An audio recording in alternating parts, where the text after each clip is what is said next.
All right, right now I think I'm going to talk about finding a therapist that's good for you. Uh, your relationship with your therapist um, really needs to be a good one.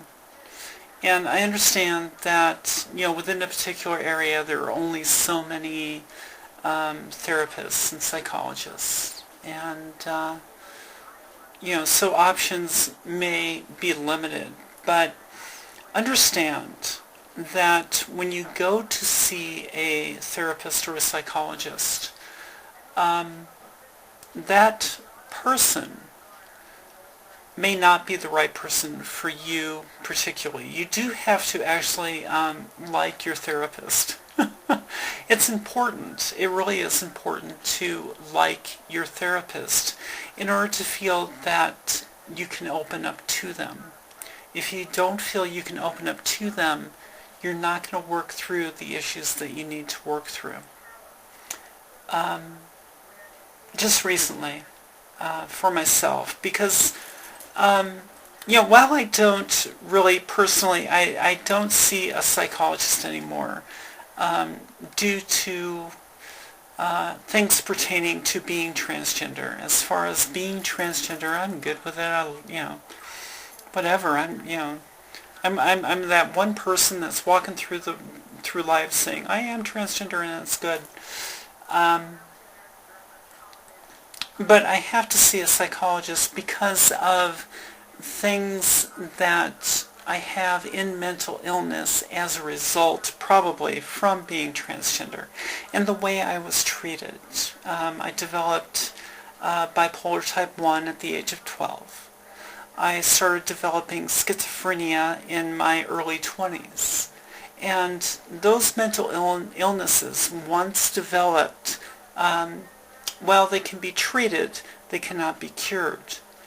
And so I have to continue going to see a psychologist, just to kind of, otherwise I'm going to get completely off track.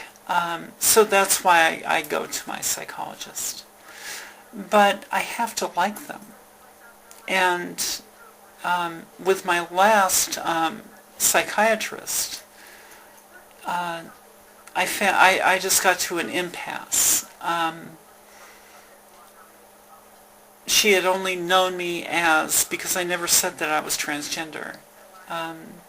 Because I have a very long psychiatric history. I've been committed 6 times, to be frank. And I lived 3 years full-time out in California because I went through a nervous breakdown in 2006, the entire year, and at the end of that year jumped in a truck and drove from New York to California to go live 3 years full-time in my preferred gender expression.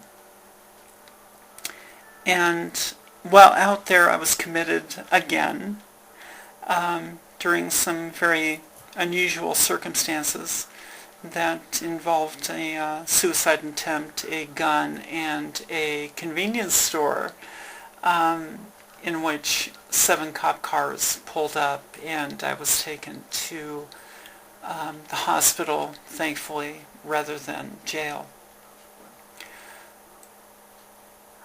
After that point, I saw a psychologist who, her and I discussed my gender dysphoria, and it was the first time that my gender dysphoria was addressed with a psychologist.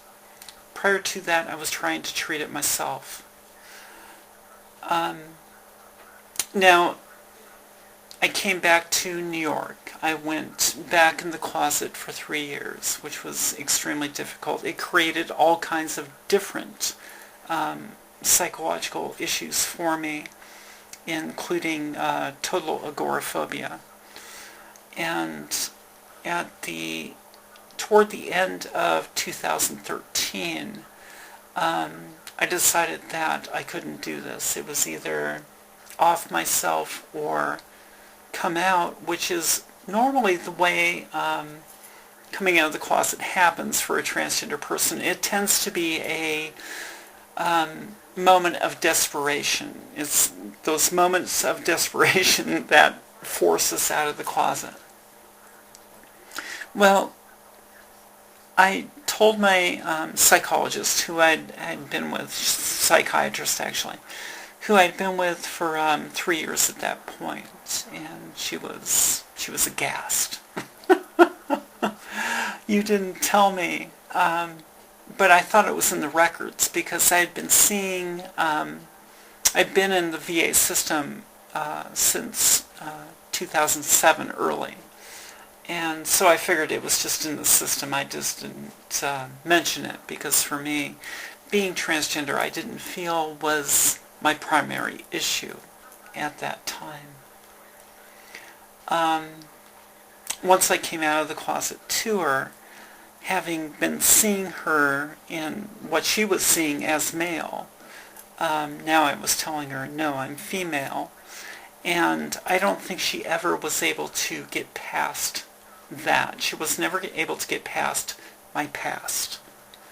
And some of the comments while I was trying to transition, while still seeing her, were just amazing to me. Even dressed very nicely, I would get addressed as sir. Sir, come in the office. I know that early on, because I started making some videos trying to explain different things, and I shared these things with her. A comment was made that we've created a transgender monster. And it was like, seriously, wow, that's amazing. Now, through the VA system, I was also given a therapist.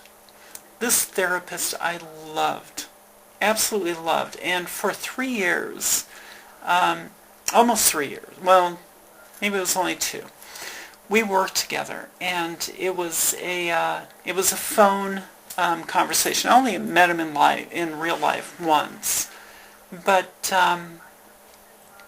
he saw a piece of my artwork, and he just was fascinated by it. And for 2 years we worked together, talking about twice a month on the phone for an hour or more, and built a real strong relationship. I loved this guy. I still do. But I couldn't see that psychiatrist anymore. She was not good for me. She was bad for me. She just couldn't get past who I was and actually see the person that was sitting in the chair before her. So I had to make a change. And so I changed everything as far as psychiatric and mental health. I moved it from the VA to the private sector, the public sector, and changed both psychiatrist and a person that is going to be my prescriber. Now, so maybe I shouldn't. People within the psychiatric community will probably take exception to this, but I see psychiatrists as merely a pill pusher. I need you to prescribe for me the medication I need, and I really don't need to go into a lot of discussion with you. Whereas my therapist, I want to talk to you. I want to build a relationship with you. I want to make a connection with you.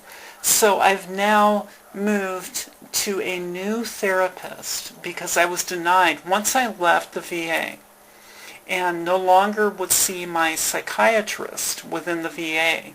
I was told I could no longer see my therapist either. I could no longer talk to this man who I had built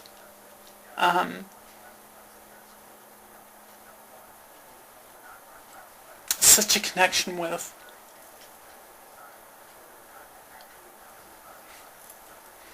I was told it was one or the other.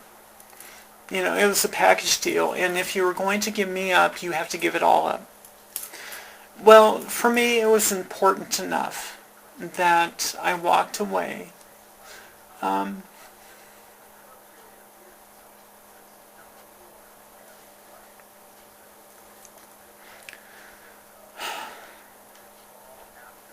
from speaking to this man who helped me through so much. And I had to seek treatment elsewhere. Now, thankfully, my new therapist is wonderful. She's wonderful. And the reason she's wonderful is because she listens. And, I can now do kind of the same thing I did with my old therapist, and it's teaching. It's, when therapists go through school, they're being taught psychology from a cisgender viewpoint. That is all that's in the books. It's what's in school right now. We haven't moved to teaching very much into something that is more an understanding of what is transgender, what is gender, what is a lack of alignment between a physical presence and a gender. And we haven't moved into these things that now need to be seen. And that will give a much better understanding for all things within psychology, but we haven't quite moved there yet. But within these two people, I've been lucky enough that I found in one, I found in the next. And she listens, and she is intrigued, and she is delighted. And so for me, I enjoy going to the appointment, and that's important. It's important to find that joy I have found in going to that appointment. If you feel it is a burden to see your therapist, if you feel that it's a negative to see your therapist, then more than likely you're going to stop going. More than likely you're not going to gain something positive from it. And so I would suggest that if you're feeling something only negative, if you've talked to your psychologist, and give them a chance, please.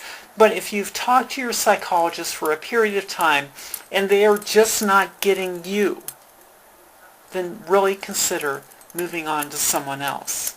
Because it's important that you build that communication between one human being, yourself, to another, and feel like you're being listened to. You're being understood. And you find they are receptive and then able to help you based on that reception. And so that is my advice around finding a psychologist. Now, as far as finding a psychologist, there's actually a few links to databases that are nationwide, and you can probably find databases that are within state by state or within your local areas. But there are databases that are nationwide that you can find a therapist through. As far as being transgender, people will say, well, you have to go to a gender therapist. Have to go to a gender therapist. But really, I mean, gender therapy is it's a few and far between. There aren't really that many that deal exclusively with gender therapy. So if you can't find that, then really consider a therapist. A therapist is good if they listen. A good therapist, is someone who is willing to learn as well. They will take what they know as far as psychology and then learn with you. And from their understandings, help you. I love talking to psychologists. I really do, because I love psychology. And what I teach is psychology. Our gender is a psychology. How I think is female, and that is what makes me female. If I thought in a male way, I would be male, and I wouldn't, seek all these treatments that I'm trying to seek. But I think in a female way. And a psychologist, when I explain these things, it's very fun for me, because I explain these things to a psychologist from a psychological viewpoint, and they understand it because they understand that base human psychology. I'm just explaining it to them in a different way, but they understand it, and it's fun. It's fun for me. And that's what I did with my old psychologist, my old therapist. And now that I'm no longer seeing him as a patient, we can actually correspond back and forth, because I'm no longer a patient. I can send him my my videos and my writings, and we can correspond now more as colleagues versus doctor to patient, which creates some limitations. Now, with my new therapist, she is fascinated by what I say as well. But we have those restrictions because she is doctor and I am patient. So it creates some restrictions as far as being able to share things, as being able to view things, as being able to see things. And it does create some restrictions. But, yeah, if you find that your first therapist is not right for you, don't give up on it. Please don't give up on it. Go through, do a little bit of work, and find somebody you connect with. Because once you find somebody you connect with who has gone through some schooling, who has gone through some training, who understands that base psychology of what makes us human beings, they can help you through quite a bit. But that first person may or may not be the right one for you. And that's what I would suggest when looking for a psychologist who is going to help you through not only your gender dysphoria, but other issues that you've had in your life pertaining to growing up in a society that doesn't understand or accept somebody who is transgender. And that is all I have for you right now. So you have a wonderful day, and I will be with you throughout the rest of this year, trying to give you more insight, more learnings, and more understanding, so that you can become a healthy, happy human being. My real cause, my real desire is to help children, because when we allow children to express themselves naturally who are transgender, then we can alleviate for them much of the gender dysphoria that we later have to treat at a higher level. And so anyway, thank you for listening to me. Thank you for putting up with me. And I will talk to you later, definitely.